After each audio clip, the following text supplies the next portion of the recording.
gol. Isso é o melhor roteiro possível. O gol do homem. Não, O sério. roteirista da vida do Gabigol, realmente. E ó, se o Leonardo Jardim fizer algo bem encaixadinho aí, porque talvez, né? Tem que ver o segmento também, mas acredito eu que isso aí do Gabigol possa ser a ressurreição do Gabigol, viu? Agora, Tem a saída do Dudu também. Eu acho que assim, se o Leonardo Jardim sei não. pensar direitinho. Não, minha visão. Mas se o Leonardo Jardim pensar direitinho, como é que ele pode usar de fato o Gabigol, que hoje em dia pode ser um cara considerado experiente. Ele é um cara experiente. Sim. E ele viveu a mesma coisa que o Caio Jorge viveu também. Então, essa ida do Caio Jorge, tem a volta, está reencontrando o futebol. Então, são dois jogadores que, se conversarem direito e forem colocados da melhor maneira possível juntos, podem fazer esse ataque do Cruzeiro dar trabalho. não, com certeza. Qualidade não falta pro Gabigol. Quando eu disse não sei não, é mais pensando no Leonardo Jardim. Eu não sei se o Leonardo Jardim, talvez o Gabigol vire esse cara de segundo tempo. Pode ser, mas você sabe que o Leonardo Jardim me surpreendeu para o lado bom. Eu não sabia nada dele, gente. Tá?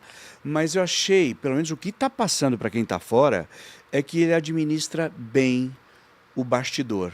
Não, Zé, o Leonardo Jardim é muito bom. Pouca gente sabe, mas até saiu recentemente uma entrevista do Fabinho, volante, que jogou no Liverpool, tá na Arábia Saudita, seleção brasileira. O Fabinho era lateral direito quando chegou no Mônaco. Tá. E quem era o técnico era o Leonardo Jardim. E quem muda o Fabinho de posição e faz o Fabinho Não virar sabia. um dos melhores volantes do mundo em um determinado momento do futebol, né? Nos últimos anos, o Fabinho chegou a ser um dos melhores volantes do Foi mundo. ele? Foi o Leonardo Jardim que trouxe ele pro meio de Caraca. campo. Não imaginava. Porque sabia que tinha que o Fabinho tinha essa qualidade de passe, que poderia construir o jogo por dentro. Ele fazia isso, né, como o Fabinho de lateral direito, de trazer o Fabinho para jogar por dentro, mesmo como lateral.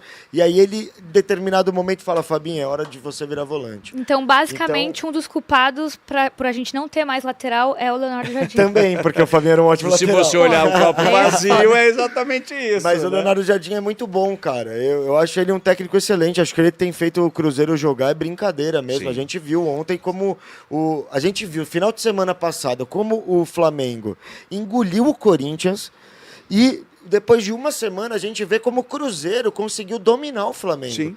E diz muito, né? Porque todo mundo ficou meio embasbacado com a vitória do Flamengo em cima do Corinthians. Caramba, olha a goleada, teve um volume de jogo surreal. Pô, o Corinthians acabou de ser campeão paulista, Memphis no campo. O que tá acontecendo, né? E aí, na semana seguinte, você tem essa derrapada que aparece um Cruzeiro dominando o jogo. Muito mérito do Leonardo Jardim. A gente ontem chegou a conversar lá, Chico e Bira que estavam lá, Gabi, que o que parece, o que ficou pra gente é assim: o Flamengo jogou o futebol do Flamengo, claro, tecnicamente perfeito, naquela coisa de dominar o jogo, mas parece que o Cruzeiro estava com mais vontade, assim, tipo, não, a gente precisa mostrar um serviço aqui e precisa ser pra ontem.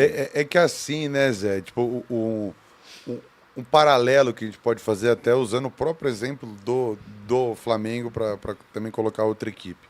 No que aconteceu no Maracanã, que o Flamengo vence o Corinthians por 4-0, a gente usa aquela expressão no futebol, talvez o Corinthians não entrou em campo. E aí não entrou em campo, o Flamengo foi lá e fez 4-0. O Flamengo teve os seus lampejos ontem, mas acabou não conseguindo desempenhar o melhor futebol, então vamos utilizar também, não é isso, mas vamos utilizar essa expressão que ontem o Flamengo não entrou em campo. Mas individualmente, o elenco do Flamengo ele é tão forte e individualmente os jogadores são tão diferenciados que qualquer partida para o Flamengo, para outra equipe, fica competitiva. Então, o Cruzeiro fazendo uma partidaça, mesmo assim, com o Flamengo não tendo as melhores tomadas de decisão, estando no melhor dia, com os jogadores, enfim, com a setinha para cima, né, brincando na questão do videogame, sempre vai ser uma equipe muito competitiva, porque comparado com a grande maioria dos elencos no Brasil, a equipe é muito mais qualificada.